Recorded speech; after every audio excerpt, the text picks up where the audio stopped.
reward those who act, which is why this year's theme, Tomorrow Demands Action. And this isn't just a statement, it's a call to innovate, a call to explore, and a call to lead with both intelligence and heart. It's a reminder that the future won't wait for us to get comfortable. That change isn't coming someday, it's happening right now. And that the responsibility to shape what comes next lies with each one of us in this room, or rather in this global virtual room.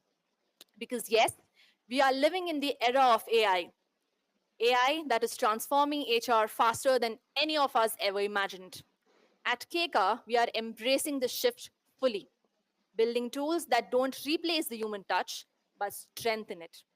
Tools that free you from the mechanical parts of work so you can focus on what only humans can do: inspire, empower, and care for people.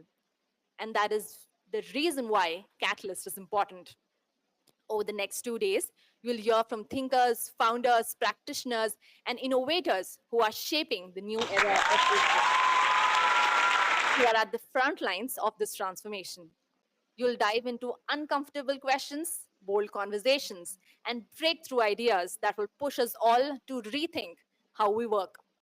This is your space to be curious, to be vocal, to be human. So, as we begin, I want everyone to quickly grab a coffee, sit up straight, shake off the morning or late night based on where you are, grogginess, and get ready, because the energy you bring into a virtual room is just as powerful as the energy in a physical one. And today, we're going to prove it. Virtual or not, when this community comes together, the room always feels alive. Thank you once again for being here, for investing your time, for contributing to the HR community we are building together, and for being a part of a community that refuses to stay still when the world is changing. And yes, for everyone who stays with us through the sessions, you will be receiving a Catalyst 5.0 attendance certificates as well. With that, let's officially kick off Catalyst 5.0. 2 days, hundreds of ideas, one powerful message. Tomorrow demands action, and today we begin.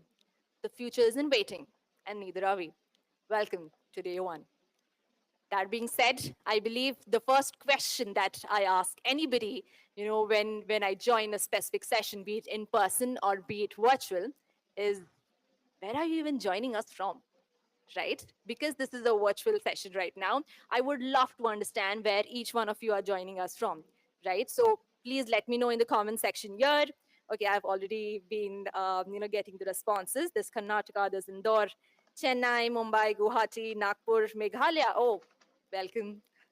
And okay, Ahmedabad, Hyderabad is worth 20 lakhs, as someone could earn 30% more for the same job. Surprising, right? However, there is a twist to the story here. Remote work, as we all know, is shrinking that gap by 5% every year. Surprising, right? I mean, who would have thought that remote working could also shrink the pay gap that is existing in our tier one and tier two cities? The same amount of effort that we are putting in, the same amount of skills that you're bringing to the table, but still there is a gap, the 25 to 30% gap that exists, right?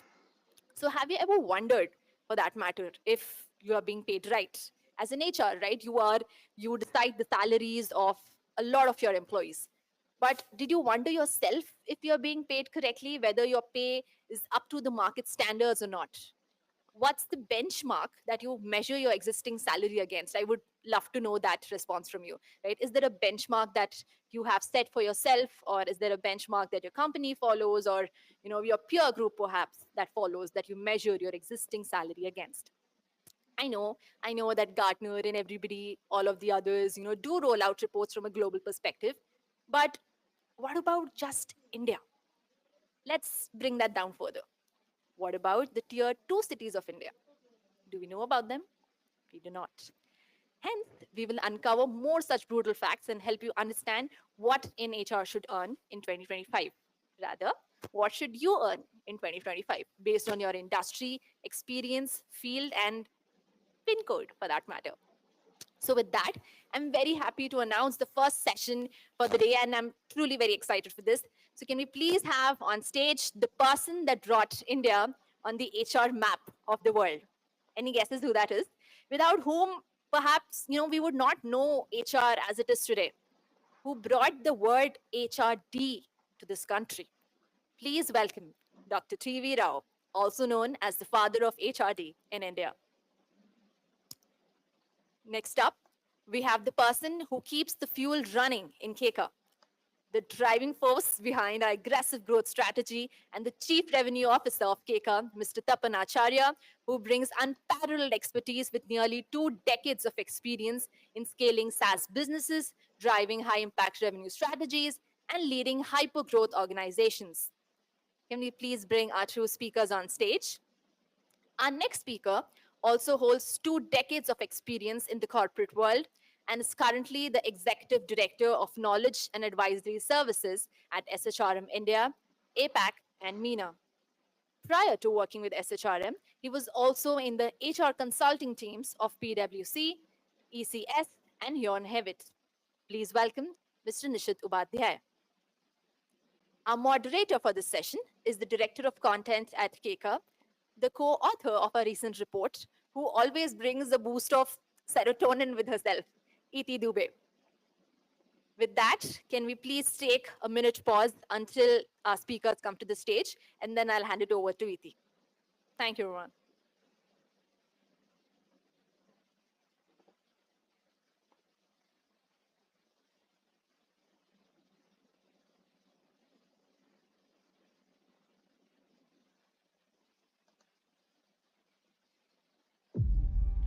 Here is the brutal truth about HR salary in India.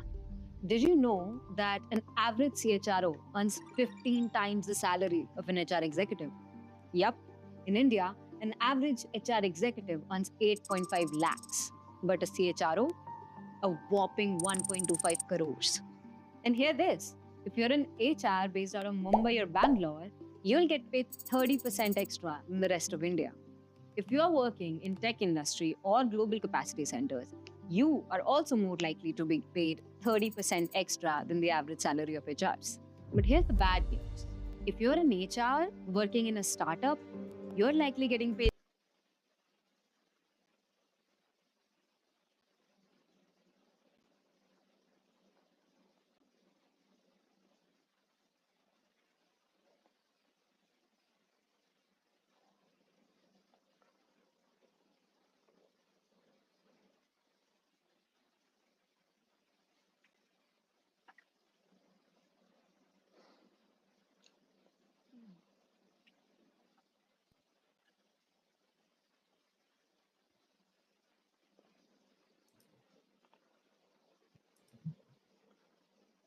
Good evening, everyone. It's a pleasure to meet all of you today. We have with us an amazing panel the Executive Director of Knowledge and Advisory Services at Shram, Tapan Acharya, the CRO and Executive Management at KEKA, and Dr. T.V. Rao, a pioneer and a father of HRD in India. Thank you so much, Nishat, for introducing all of us here. And yes, as I mentioned, it's a privilege to welcome all of you here, all of the listeners. It's a session that sits at the intersection of data, identity, and the future of HR professionals. For years, HRs have shaped how every other function grows. But when it comes to our own compensation, our own career path, or our own value, the data was either fragmented, inaccessible, or simply non existent. In fact, one thing we realized was that only 1% of HRs can actually afford salary benchmarking. But today, that changes.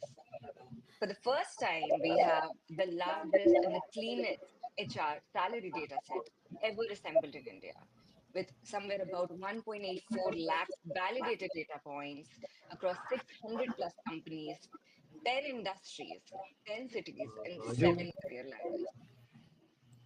But when you look at this data closely, you realize something important. HR in India is undergoing a structural shift. It's not just about how they're paid and what the market believes they're worth. And some of these findings are truly encouraging. Some of them are uncomfortable. but all of them necessary. But let me be very clear. This session is not about celebrating those numbers. It's about examining the truth behind these numbers, the divides, the accelerators, the blind spots, the opportunities, and then ultimately asking, what does this mean for HR practitioners today? And of course, we have with us a panel that has shaped the thinking, the practice, and the philosophy of HR in this country.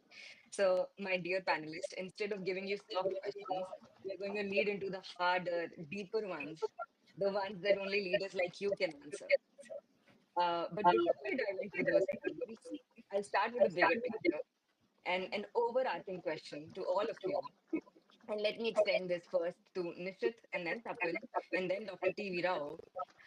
What do you think about the state of HR pay in India? Are they actually getting paid what they deserve? You have any this one microphone or speaker? Okay, I'll take that one and have a go at it first. The state of HR pay is, of course, today, characterized by an interesting divide, right? There is stable growth consistently seen over a period of time. Uh, the report very clearly says that there has been a 24% growth over the last 5 years, right? However, interestingly, there is a great degree of polarization which has been seen towards very specialist roles. That means if you have a specialization that you are getting into either in OD or analytics, etc., you end up getting it, and that is quite dramatic. The other interesting part, at least for me, is that we see that there is high growth and tech intense sectors like GCCs, etc., which are paying significantly more, right?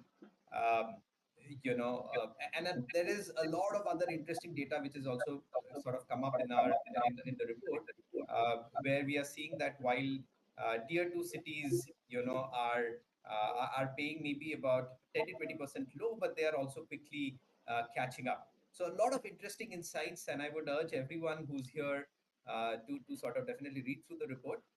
But this is perhaps one of the first few reports which kind of talks about HR pay in such detail. Tapan, can't seem to hear you. Am I audible? Thank you, Nishit, and thank you, Iti. It's a very, very loaded question. So let me just dissect the question a little bit.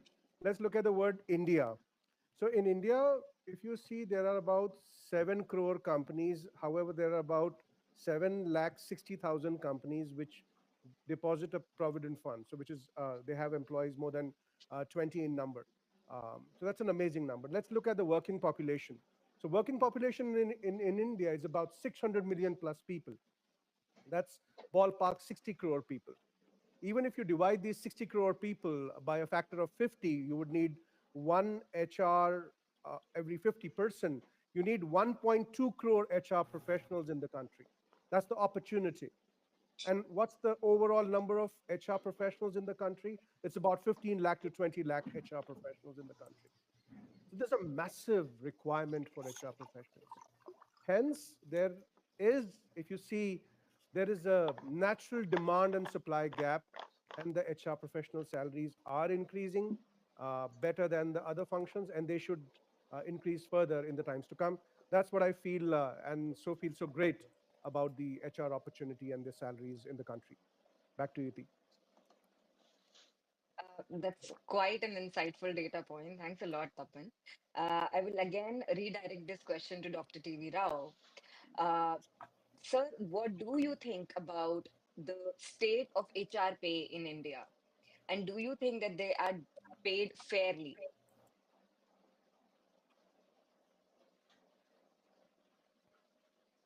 I believe we're experiencing certain technical issues.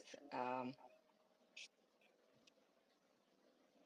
okay, I think that's our cue to move on to more deeper and hard-hitting questions.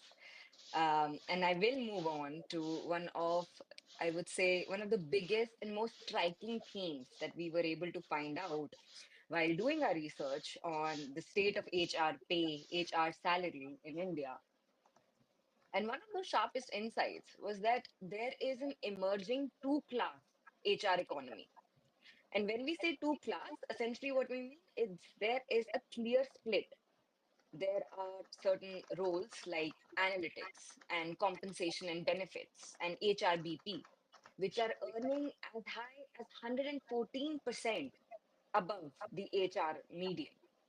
On the other hand, we have roles more process specific, like payroll and compliance, which are taking a minus 14% hit, and process oriented roles like HR ops seeing a hit of as much as minus 19% than the average HR salary in India.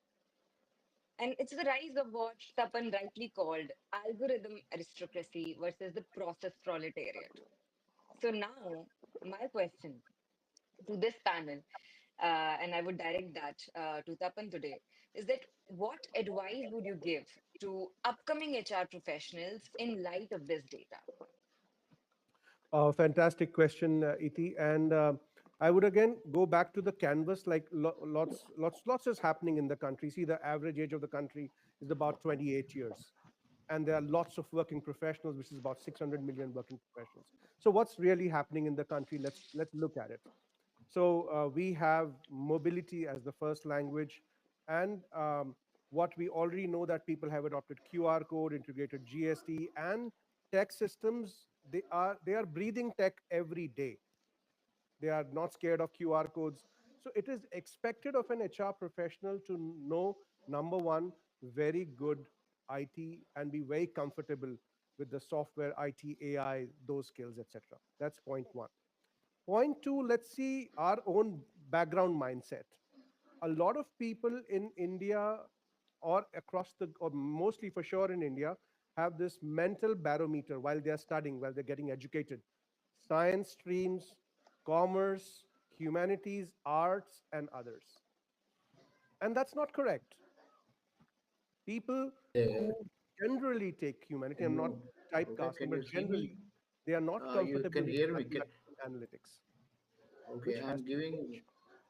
And anybody, as you saw in the report, anybody who is comfortable with you analytics can see as me. well as the human aspects of it, they are getting No, no, I'm fantastic again results. switching So off and it's on. a So you very, can see me. very, Now, only question is you have to ask very, me the very question. Can you important hear? I don't know if you topic can hear. which has to, they need to take care of. The third most important topic, which I definitely want to cover, is our attitude towards creativity and literacy. India, for the force of its focus on literacy, you know, creativity is getting has gotten a little bit ignored at the education system. Now, to the new professionals, I would say the companies are innovating, so it's time for them to charge their creativity, go innovative here. Back to you, Iti. That's not only interesting, that's also actionable. So I would request all of the upcoming HR professionals or the ones that are upskilling to put this into Microphone you note. have muted. I'm, Uh, yeah, Another point now that this report raised is that automation is you can hear? compressing this mid-tier differential. Some roles are becoming commoditized. In fact, roles like payroll are most exposed as they are seeing a negative return of minus 14%. So, my question here is, and I will direct this to Nishit, if automation is compressing this mid-tier differential, are HR leaders morally obligated to proactively reskill payroll teams? Or do you think that this is just like a finance and ops problem that you would happily outsource? That's an interesting question, and I'll answer it at two levels, right? Uh, the first thing is, of course, if you, it depends upon how the organization sees the function. If you see, of course, payroll as being something which is operative, uh, then of course by all means, sort of outsource it. Okay. However, if you see for payroll for what it really is, right, which is essentially about being able to look at it from a market intelligence and an employee experience perspective, right, then there is no other option but for you to be able to build that skills and make sure that you are not just looking at it as an analytics role, right? You are looking at it as a role which would require people to uh, be able to sort of gather intelligence, present insights, and act more as a payroll strategic advisor, right, to the organization. So, Mhm. and that's the route that I think most HR organizations should take. And it's not just payroll; it's also for a lot of other roles within HR. What we are seeing is, of course, with the advent of increasing use of AI and technology, a lot of roles which could earlier which earlier required some degree of human interface are actually getting increasingly done uh, by the use of data science and machines. It's important for HR professionals to upskill, build capability, and spend a lot of time in learning technology, AI, and intelligence to be able to build their skills and become better professionals in doing what they're doing. So I think that is what the data is very clearly saying from the standpoint of payroll. That's quite interesting. The I think the uh, underlying pointer here is that there are strategic roles which at the end of the day are bringing in more revenue to folks who are operating within it, whether it is CNB, whether it is HRBP. They are essentially acting like business partners. So again, great pointers here, Nishit. um, I see that Dr. TV Rao's system is now operating fine, so I will again redirect this question to you, sir. um, like we mentioned, that we are seeing a clear divide between HR right now within strategic roles as well as process driven roles, right? So in light of this data, what advice would you give to upcoming HR professionals? Eti, can you hear me? Yes, we can hear you just fine, sir. Okay, that's wonderful. First of all, I apologize. I've just come to Ahmedabad and I have tried three instruments and there are some technical issues. Fortunately, I've gone through quickly the report and the question that you have asked is very interesting. It's not surprising that your study indicated that those who are on strategic HR get paid better, and those who are using the tools, who are into analytical and administrative kind of systems, probably are slightly lower paid and so on. It's not surprising because I think those who are in strategic positions are guiding CEOs for new businesses.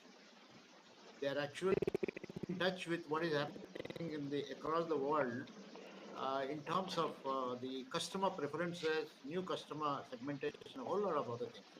So that is how, since they are closer to business and they're seen as value adding to all stakeholders, I think they certainly may be getting well paid.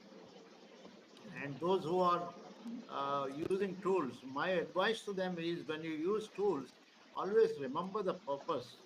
Every organization is a platform for you to understand the world. Even if you are using a tool like a training and development of performance appraisal, recruitment, anything, or discipline and things like that, it's an opportunity for you to understand the global trends in customers, in terms of employees and their preferences, in terms of stakeholders and innovations and things like that. So my advice would be for HR people to don't limit yourself of using techniques and tools. Always think beyond. And remember, this is what I would say, you could be a good advisor to the CEO. And if you have to earn that kind of a position, you can't just be satisfied managing administration and tools. So I would think you should move a lot more towards global trends, keep yourself updated and so on. So my advice will be don't get upset if you are getting a little less paid. It's not, you have to earn your status. That's what I would say.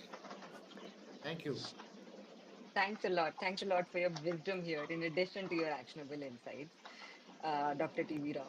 And I think this is a good time to move on to the second theme, which is about how, and we are seeing this across the board, not just in HR, that the fastest growing roles are all tech adjacent. right? Something that I believe is echoing a pointer that Tapan mentioned before and Dr. TV Rao just mentioned. And our report found out that two-thirds of new HR roles require AI and analytics. And yes, another data point also supports this, that HR analytics is growing at a CAGR of 22% in terms of HR salary. L&D is at 19%, rewards is at 17%, all of them quite data heavy. And of course, this shows us that the money, the opportunity, as all of them are shifting towards data heavy roles. So, my question, and I would direct this to Tapan first, how would you suggest HR's upskill in this regard? Um, Good question, Et. Et, in Zen, there is this analogy that how do you put a mountain in a teacup? And because HR professionals interact with such a large base of the pyramid, interact with so many people, it's a must that they learn the art of putting a mountain in a teacup. Unless they have the right kind of pivots and analytics and the ways they can funnel the entire data and put a mountain in a teacup, they cannot convey the point in limited time. Excel sheets are lazy. Just alone Excel sheets don't have legs. They are lazy. However, if you marry the base of the pyramid data and funnel it into an analytics and feed the impact to the system, that's very powerful. That's point one. Point two from my side is, let's look at what's happening to India. In 2015, 2015, there were only 500 startups. And today, there are 150,000 registered startups. So the ecosystem is literally exploding. The amount of pressure it puts on culture and innovation and the new ways of working and how to manage new kind of roles like a field worker, logistics worker, etc. It's very important for HR professionals to put it in the right part of analytics and convey it to the company for their productivity. So it's very essential for HR professionals to do these two skills together. Back to you, Iti. Great pointers, Tapan. And as a follow-up to this, I would like to ask this question and redirect it to Dr. TV Rao. Is that with all of these new, developments, do you see any new roles, especially tech adjacent HR roles, emerging?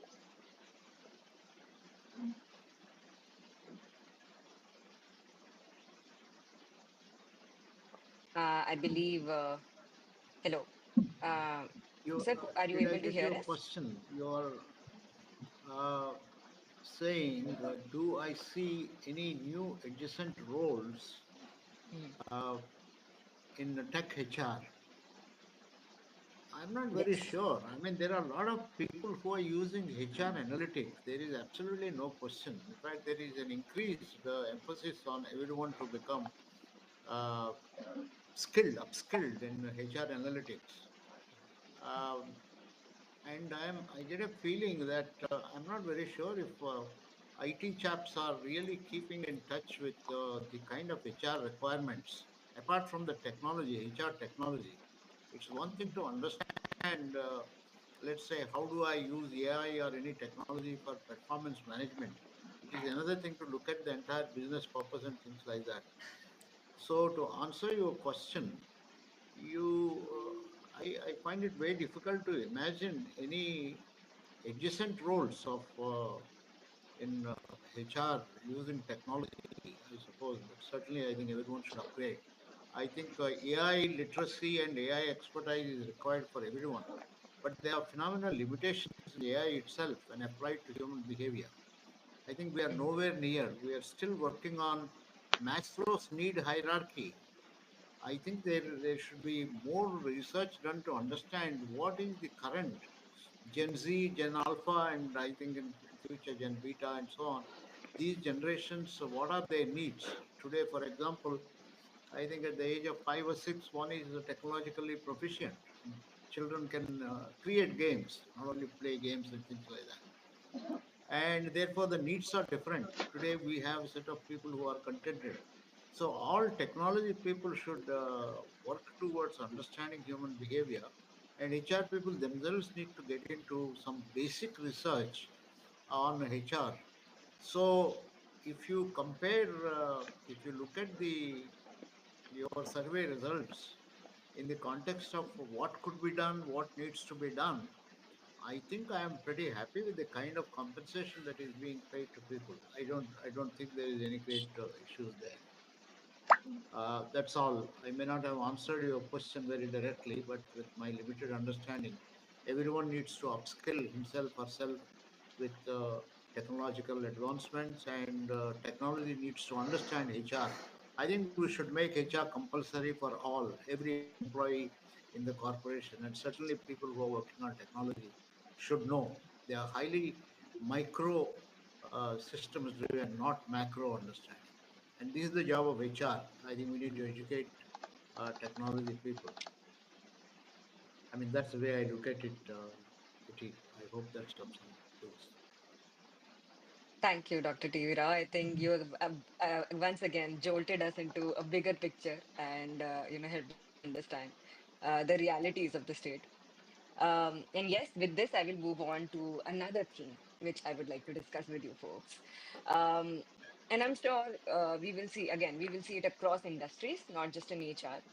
But it was quite extraordinary when we found out that for the same experience level and for the same job roles, geography alone as a variable can create a 42% pay gap in an HR salary. I'll give you certain examples. If an HR is residing in Bangalore, for the same exact job, they might be getting 25% extra than the average HR salary. In Mumbai, it's 20% extra. In Delhi, it's 15% extra. And as you would expect, uh, tier two is catching up with it, right? However, it is minus 12% of the median. And of course, remote and hybrid, they're closing this gap much faster than we expected. So, my question to you folks, and I will direct this to Tapan, is that this 42% pay gap for identical experience based purely on PIN code, can employers really continue to justify location based pay differential, especially in this post hybrid world? And if yes, then on what principled basis? Iti, I see the report a little differently. The way I see the report is in the form of three axes. I just built a Rubik's cube of that report. On one axis was, of course, as you said, was the pin code, the geographical location, etc. The second axis for me was the available industry. What industries are available in these pin codes? And my third axis was the skill requirement and the kind of pressure for growth. So these were the three axes on which I built a Rubik's cube. Now, if you see in a metro city, of course, barring the cost of living in a metro, so you have to maintain pay parity. But barring that, if you see from a cities are more housed by more innovative company, the startups, the white collars, and people who are doing a huge amount of innovation, so they have a healthy contribution margin, or MNCs. These companies are paying extra. So it's of course a little bit factor from the pin code perspective, but a large factor from the industry available in that pin code, which is driving the growth. And thirdly, of course, the kind of skill required to manage this kind of a workforce. So that's my, swab one on the report. My swab two is, of course, the fact that if you see, let's look at the GCC opportunity, and Nishit spoke about in the beginning the GCC opportunity.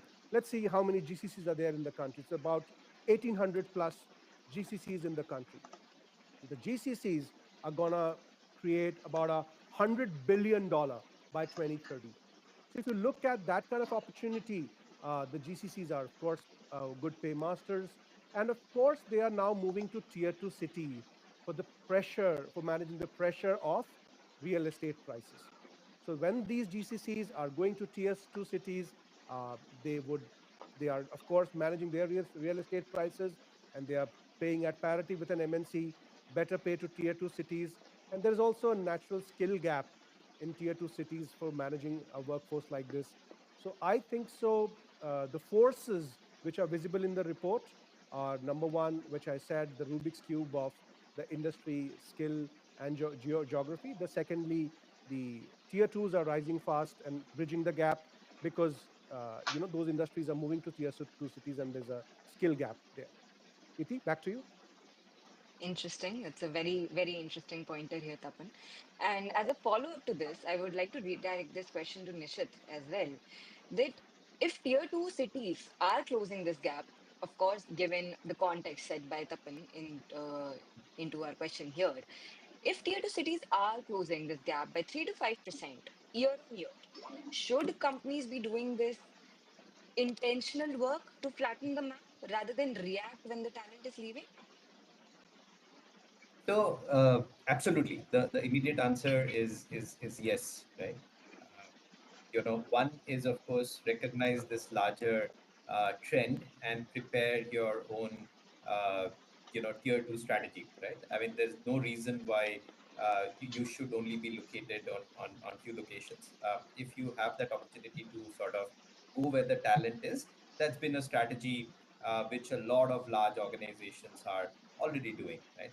The second thing is also from a standpoint of how India is growing, right? You already see that tier two cities are getting better from a standpoint of infrastructure, talent availability, and those are already becoming huge magnets for GCCs to have a base out of. So my sense is that we will see much more of this trend happening, and it's very good for the country because from a six city country to slowly expanding into maybe hundreds of cities, right, which are great places not just to work in but also great places to live in, is a trend that should essentially be welcomed, and the pay will of course follow that trend. So to my mind, it's just something which is inevitable, will happen, and you'll see that accelerating over a period of 5 to 10 years for sure. Interesting. That's quite interesting. And just like location, there is one factor that is impacting the pay of HRs.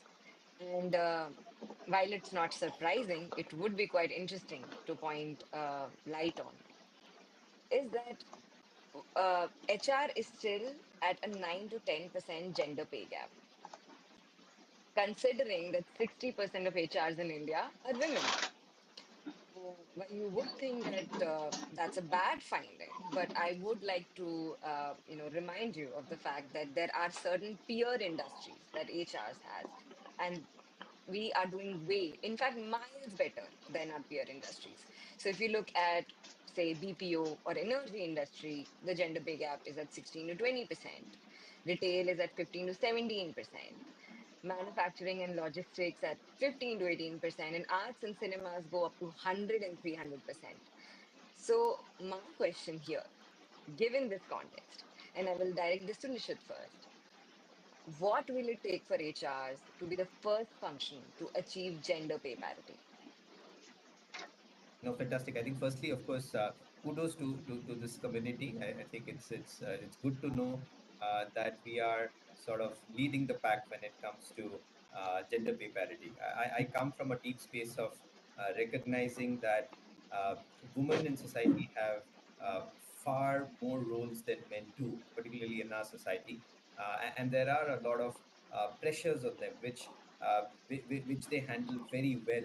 Uh, and of course deserve to get paid much more than men for the same roles, of course.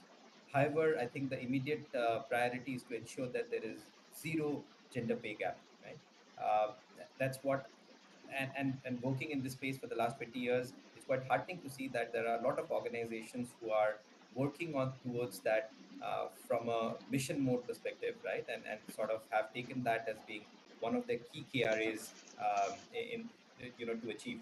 However, from a standpoint of what needs to be done to further accelerate this, uh, few things. Firstly, I think there are a few practices that have scope for improvement. So first and foremost, returnships, right? I think it's a common practice for many organizations to have discounted pay straight from a point of returnships, right? So essentially, they are taking it as a strategy to be able to cut costs. That is something which as a practice should stop. Pay should be based on work, equal equal pay for equal work should essentially be the factor, even for returning women in particular. Second, we need to strengthen the middle layer of women, right?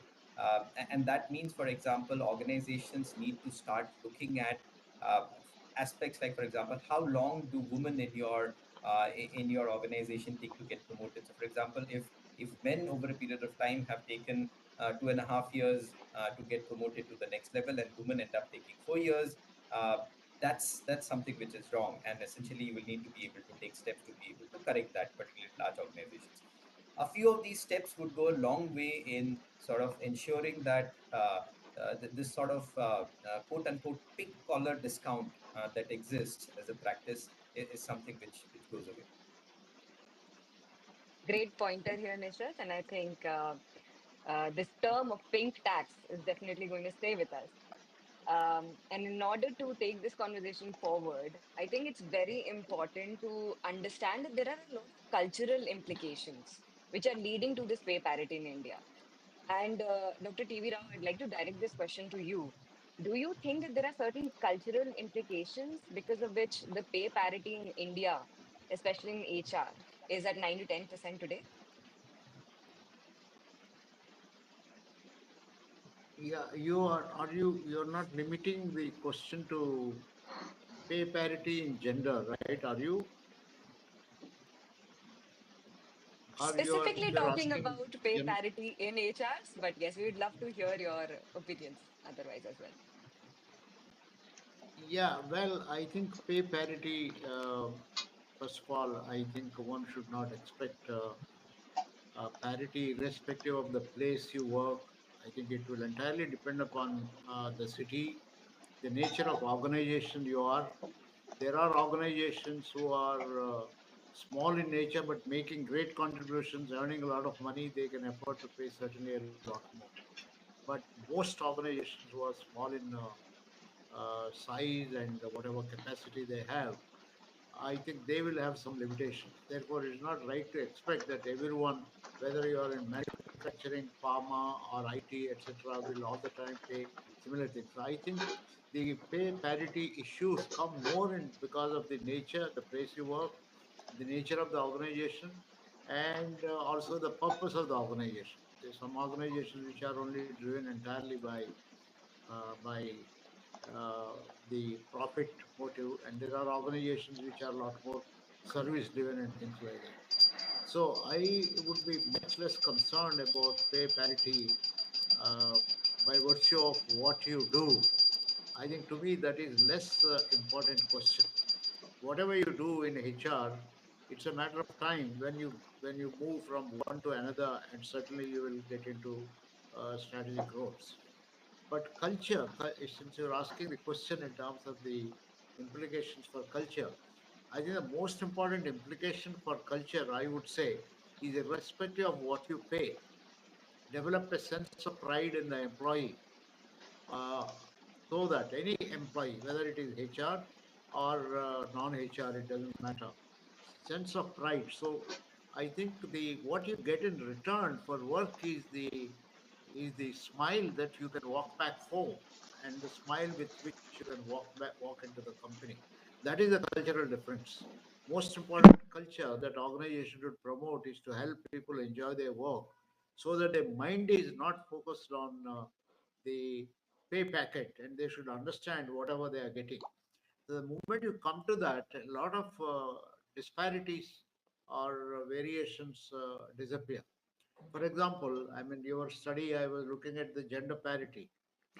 It's not surprising. In fact, what surprises me is that I was expecting a lot more of difference in favor of men, but I'm so happy that the difference are not that much.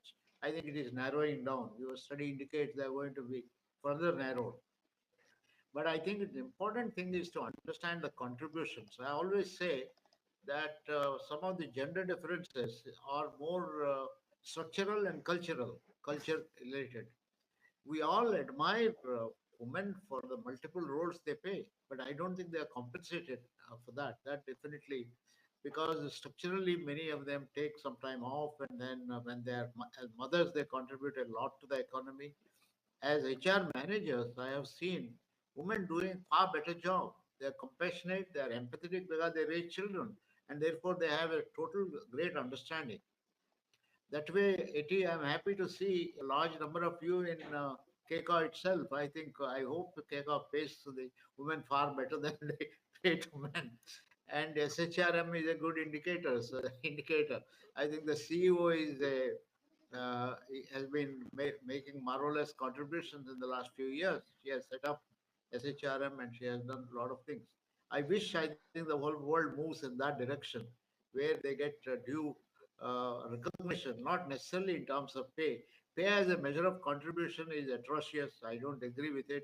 There are a lot of people who contribute a hell of a lot. I think we should therefore treat those people who may be getting less pay with a lot more respect and say that, look, you are probably serving the larger society much more and much better.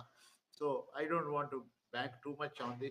These differences are useful to provoke us to think. That's all I would say. Yeah, there are cultural differences. Those companies which are purpose focused culturally, open, collaborative, trusting, etc., they give a lot more to the employee even if they pay less. That doesn't matter. That's a culture that one would like to promote. It's an Well indirect said. answer, Ricky, but I hope that touches someone somewhere. It definitely does. And yes, it does again. It makes us see the bigger picture. And yes, I mean, we do have a CRO with us who has been, overseeing compensation and benefits for a while now. I'm sure that's the case with Nishit as well, as it is with Tapan. So we are seeing, I would say that this is one of the most positive report findings that we were able to find. And yes, it's lovely to share this with the entire world today. And before we move on to the questions, I would like to pick up on just one more theme, which is about HR getting a seat at the table. This is something that pretty much each and every HR related organization, community, HR tech has been discussing. And perhaps HRs have heard it ad nauseum. But yes, there are certain interesting findings related to this. We are seeing that HR median pay is up by 24% since 2019. In fact, HR salary CAGR is 7.2%, which is way ahead of IT sector's 6.5%. In CHROs are being paid competitively well. 30% of their CTC is variable and equity. So we are seeing now that HRs are being paid like strategists. They are being paid as if they are part of the business value, but decision rights, have they fully caught up or not? So I will direct this question to Nishit, that if CHRO compensation is becoming increasingly variable and it's being tied to business outcomes, shouldn't CHROs sit on executive committee? Should they also have veto and decision rights equal to a CFO or a CMO? So this is a two-parter question. First, do you think we have reached that reality? And second, if we haven't, then why not? So we have, of course, there is something that can be done much more, but increasingly, it's heartening to see that I think HR has been finding seats at more tables across different organizations than it used to, particularly since COVID times. I think where HR sort of took the lead in terms of ensuring that the work transition happened smoothly. Then even over a period of time, as we sort of saw people work with hybrid work environments, get used to the change in business dynamics with some people working in office, outside. HR has been has played a very pivotal role, right? And that has directly impacted business outcomes. And as a practice, of course, it's quite natural that their compensation is also directly linked to what's happening from a standpoint of business returns and business outcomes. In terms of, however, building on from what Professor Rao was talking about, I think rather than becoming focused on pay and how much did I get paid vis-a-vis other C-suite rules, what is my contribution? Right? How am I adding value to business? And this is also typically very pertinent time because I think end of the year organizations will start doing that. So what might be some of those metrics that you are delivering, which is increasingly tied to business outcomes, is what CHRO should be looking at. And compensation is but one natural outcome which will follow, right? And that's really my belief on the topic. HR has come a long way, and will continue to sort of bridge this gap that might exist with respect to other roles, provided some of these things which are directly linked to business outcomes. That makes sense. I think as a follow-up question to this, I would love to ask Dr. TV Rao, um, what metrics can HR folks follow? Do you think there should be a new system of performance measurement for HRs? Eti, I would answer the question that you have put in terms of the new matrices that could be used for measuring performance of HR. This is a very important question. I think we have not paid enough attention to this. I think the most important metrics we should start measuring HR's contribution is the number of people each HR officer, manager, CHRO, etc., has served in in a, if you want to call it a year, in a year or 6 months, whatever period that you, it's better to have an annual kind of thing in the last 1 year or 6 months. How many people have you made more happier? It could be employees, it could be customers. Of course, you can't equate the customers with employees. Maybe every customer you have made happy is equivalent to uh, maybe 10% of the employee. That means if you help about 10 customers to be more happier, then it's equivalent to you made one employee happier, because these are all related. And certainly stakeholders. Stakeholder happiness comes from how much value you have added to them financially, as well as the image part of it, intellectual capital building, invisible capital. I think we need to educate stakeholders that contribution of HR is not only in visible capital building, but also invisible capital, intellectual capital. We have not yet come up with excellent measures of intellectual capital. So HR's contribution should be more looked at from intangible assets that you are building to the company, which includes the satisfaction levels of customers, various stakeholders, and also I will bring in, because nowadays CSR has become very much integral part of a number of HR people, to the community. If you have served a community which made entire community happier, community that is surrounding you, community somewhere else, educated more children, or provided employment for many women or small uh, people and things like that. These are all good indicators, because that is the way you build the invisible capital of a company that adds to the brand. I'm sure there are enough of demonstrations of this.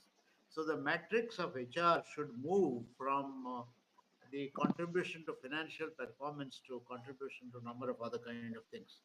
I wish to see a time when at the end of the year a CHRO is told, in the last 1 year you made a difference to 500 people. You may be 50,000 employee company, but you made a difference to 500 people. This is what, this is commendable. A HR officer can also be told you made a difference to 50 people or 100 people. I mean, that is the way you build up HR capability. HR is meant to build competencies, culture, and commitment, and make people happier. That is also the purpose of organizations. I think the matrices should be changed, and also the effectiveness of HR should no more be measured in terms of the salaries that you. I think salaries, in my view, the kind of survey that you have conducted indicate are decent enough. And I would also recommend, don't compare yourself with other functions like IT and other kind of things. Every function has its time. Some points of time, I think one function becomes prominent. Some other points of time, it's not. It's out of market and so on. So I think we should not get too much worried. We should learn to respect each profession for whatever the value they contribute. But of course, having said that, I think surveys like what you have done is a very useful survey. It helps us to ask some provocative questions and so on. But I think it's high time we change the metrics of measuring the effectiveness of HR from only systems and strategy to larger intangible assets, contribution to intangible assets. We need to develop these new measures. I think that's Great, what I great think, Eti. I pointers. hope that. These are some great pointers, Dr. TV Rao. And like I mentioned, if we can have a gross domestic happiness for a country, we can definitely have it for a corporate as well. So thanks a lot, speakers, for your insightful pointers here. And I believe we just have time for one question from the audience. Um, we will take that one question and redirect it to all of our leaders here. Since HR salary data is usually scattered or unclear, what's the best way for us to realistically assess our own market value? Asks Kiran. I will first direct this through Tapan. First of all, wonderful question. And I would, with this question also, I would encourage everyone to download this report. So what we could just present in like what 30, 40 minutes is the tip of the iceberg. This report tells you in a funnel wise at each stage of experience funnels, what's the kind of jump you can expect, like in one dimension. In another dimension, if you have certain skill sets, experience, how you can negotiate and assess your market value. In the third way, what's your geographical pin code, industry you're working in, how you can really negotiate for your kind of years of experience, your own market value. So these are in-depth question. It's a what 40, 50 plus page report, and consuming that report will give you various facets to negotiate your salary if required, and for sure assess your own market value.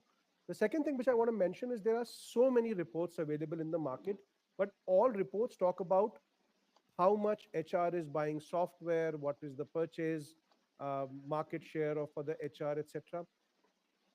I rarely found a report which says, "Hey HR, here's a report for your salary benchmark for you, free to use."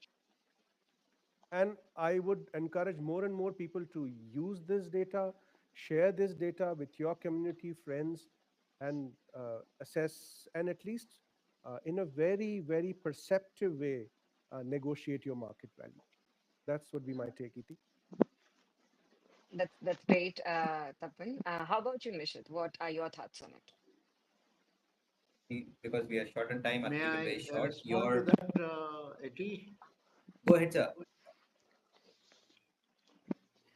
Yeah. Um, I think market value is usually seen in financial terms. That's okay. If you want to measure your market value, I think it is in your mind. This is very important. If you have high self-respect and if you think that you have a much far higher market value than what your company is paying, that is fine. That is perfect. I think that puts you into a happy situation. I don't say you're underpaid, but I think you are. It's I would like to recommend that market value of any individual should be measured not merely in financial terms. You may be a HR officer and your market value may be a CH that are equivalent that of a CHRO. How many more people can you influence by your actions, by your thinking, and by whatever systems and by the kind of things that you do? So your market value can be in terms of your leadership value. You can say, I'm a thought leader. Right now, I'm only a HR officer, middle level manager, but I'm a thought leader. And I would like to look for opportunities where I can be a good thought leader. So it could be measured in terms of your capability to impact. Somebody can say that, look, I'm a HR guy. I'm at this point of time impacting 100 employees, but I like to impact 1,000 people or maybe several thousands of people. So you can go and join a good NGO and work for them. I think your market value, therefore, should be assessed not merely in financial terms. What is the market value of a professor who teaches for 50, 40 to 50 years in an institute like in a place like an IIT and an IIM? Yes, look at the salaries. I think they are nowhere near any of your HR guys. They're probably equivalent to even a less than a middle level manager salary that he gets. 30 to annual CTC, maybe 25 to 30 lakhs. That is what they get. But year after year, I think they must have started much lower. They have added a lot of value to students. So their students have become people who started agencies like Infosys and other kind of things because this is what IIT Kharagpur have produced IIT Bombay, have produced people like Nilkani and Narayan Murthy and so many others. So they are not getting their market value, no. So I would say don't get upset and obsessed with assessing your market value in financial terms. Assess your value in terms of your contribution to the society. This is the matrix and a mindset we have to change. This is a phenomenal change that is required in terms of our mindset. This is what I think is important Great in insight, terms of Dr. TV Rao. this. Thanks a lot. So the Thanks a lot best for way your inputs as well. market value is what you think you are capable of doing, how many people you think you are capable of impacting. If in your organization you are not able to impact many people, don't measure it in terms of your salary. You may get a small salary but impacting large number. You may get a big salary but you may be a stooge of the top management. That may be just happening. You may be creating a coercive environment. You may be toxic environment, but you are saying that look, I'm influencing CEO. You are influencing CEO to be more toxic. So that's not a good measure. You probably get paid almost next to your CEO, but you are a toxic HR person. I think this is what we need to, we should measure how are we impacting other people. It's an unusual way, but I think HR should, high time HR should shift their focus from assessing market value in financial terms to the contribution to the society. Interesting pointers, Dr. TV Rao. I'll quickly put this question to Nishit as well, and then we will be closing our session. Just taking 10 seconds. I know we are short on time, but I think it will be very unfair not to link this question to, of course, who's here on the stage with us, Professor Rao. From a standpoint of market value and, the value that he brings in, it is so immense. I was just reflecting on the fact that 20 years ago in a B school, I grew up in some ways reading his books. Sir, your book on trading instruments for HRD and OD. I still have it on my desk and home, that encourage everyone that I find in HR to sort of read it, have it as a reference, and it is a fabulous, fabulous guide. So how do you even assess the market value of something like that? So if I were to draw a parallel to this, as an HR professional, taking a cue from what Sir has achieved, what have we created? What have we made for the organization, and how have we been of service? Is our real market worth? Of course, for benchmarking, you have so many other things, but I think it's very, very important to acknowledge the fact that your market value is dependent upon what you create and what you service, and bring out to your organization and to others. So yeah, so that's essentially my closing remarks. Over to you, Hiti. Thanks a lot. Thanks a lot, Nishit. Thanks, Dr. TV Rao. Thanks, Tapan. I think we've been able to dissect this report in and out and look at the insights in a more deeper, in-depth way. So thanks a lot for your pointers. And yes, everyone who is right now listening to our session, please feel free to head over to the report. I think the link is in the comments. The QR code is on your screens. So if you find this insightful, the report has a lot more to offer. Thanks a lot.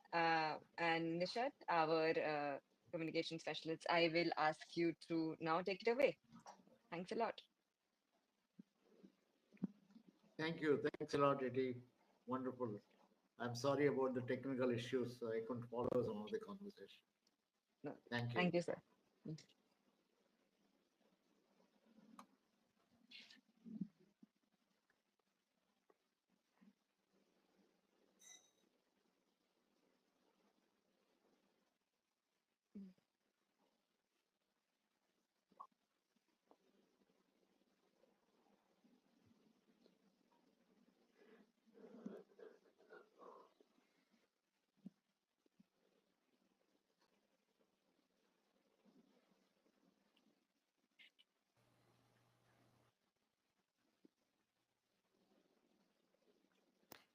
I believe I was not unmuted in my previous point. So thank you so much. I was just trying to, express my gratitude to our dear speakers here, of course, to, Dr. TV Rao, Nishit Upadhyay, and Tapan Acharya. We'll see you, everybody, in our next session. So please join us there. Bye-bye.